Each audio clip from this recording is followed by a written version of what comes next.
Good morning, good afternoon, good evening, whenever you're watching this. Right now, it's Monday morning. Everybody loves Monday mornings.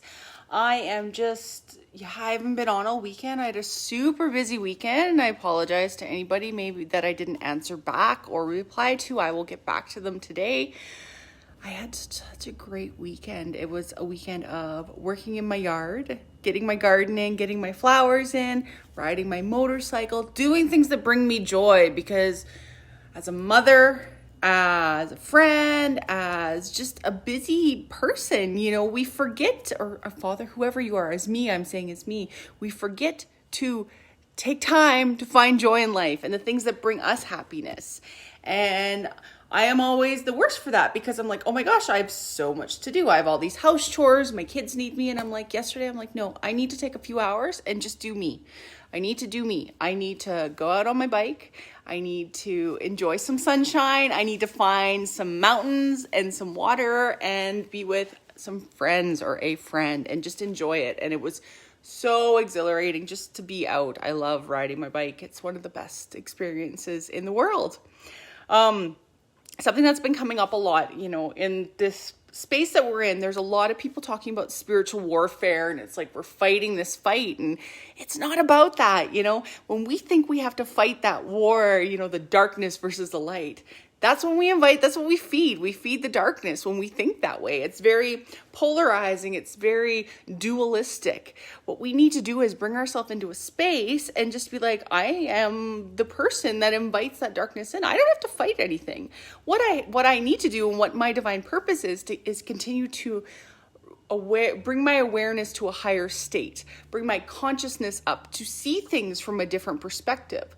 Bring in more light to my being so that I don't have to worry about fighting or protecting. When you're first starting to heal, we really feel like we need a lot of protection, because we're vibrating at a state that's still inviting those entities or those thought forms or that energy in. We still have that karmic residue in our system, or that karma that we have to complete. And we will attract in situations that are less than savory, things that you may be like, ooh, or they're maybe painful. But as you continue to heal and you release those things from your system, you're not inviting them in anymore. You're not going to allow them to come near you. Yes, you'll still have moments where, even I have moments where I have a day where I feel like I have these old patterns come up, but it's the awareness of them. And that's your power. And that's the coolness. Whereas, 3 years ago, I'd get in that thinking pattern and I would go down a hole, and I would be self-destructive, or I'd be like mean to people, or I'd be, I'd be mean to myself, more myself. I was more of like a self-destructive with myself, or, maybe manipulating in not a great way, but unconsciously. When you feel, and as you heal and you become aware, you'll catch yourself doing these things, or you'll catch yourself understanding why you're feeling what you're feeling, or why something's going on, and you'll dig into that trigger. And in that, you will find that you have less that comes towards you that you need to be quote unquote protected from.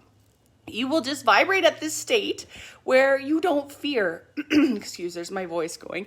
You will stop fearing the things around you and understand that they just are. There's no good, there's no bad, there just is. There's no evil, there's no holy, there just is. It just is. There's no, high, there's no low, there just is. And we just all are. That's why judgment is so imperative to let go of, because everybody's in their place where they need to be right now. Whether you like to think so or not, you're exactly where you need to be right now. The key is to settle into this now, surrender to it, and understand the choices that you can make to either pick a higher road, continue where you're on that same trajectory, or take a lower road. That's all up to you. And you create your... Oh, sorry, my coffee maker's turning off. It's loud. And it's automatic. And it scares the crap out of me when I'm not expecting it and it starts turning off.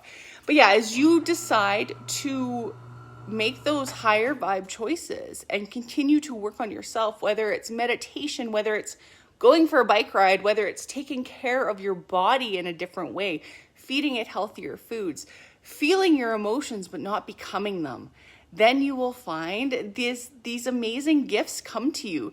You'll find you just have this inner power and this inner wisdom come out. When you have shit that comes up in your life, use it as a mirror, as a reflection. I like to use things, I don't want to say science experiment, but I use things as science experiments because I'm a scientist.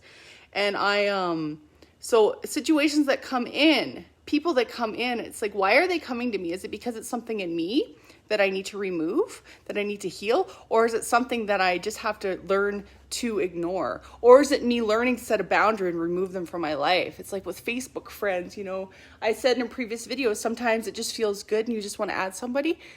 In the same thing, if you see something that you don't like from somebody, or you get a bad vibe from somebody, like I said, there's no good or bad, there just is. But if you get a vibe that doesn't feel right, you can remove them. Why are we saving people in our existence? Why are we keeping them around for a rainy day? In this age of social media, we seem to collect friends. We seem to collect people that validate us. And what's the point?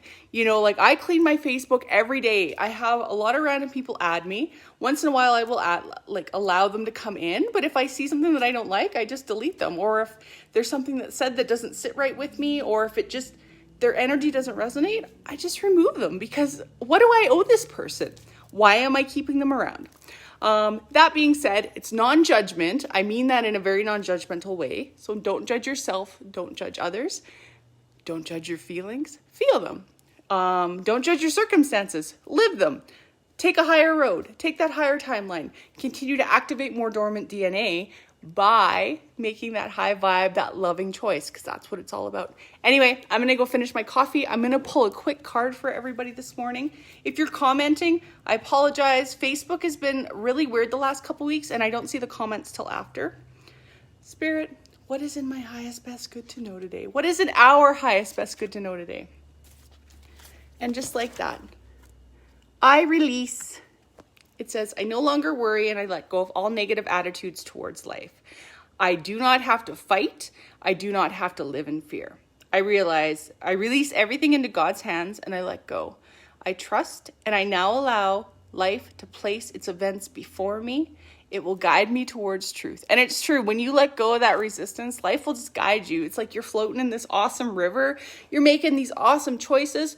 Sometimes you make choices that might not be as awesome, but you know what you do? You get up, you dust yourself off, and you keep going, because we are human. We're living a human experience. There will still be times where you make choices that might not be the quote unquote right choice, but you know what? It's all learning experience, and take it as a gift. You've learned something new. I love you. Have a great day.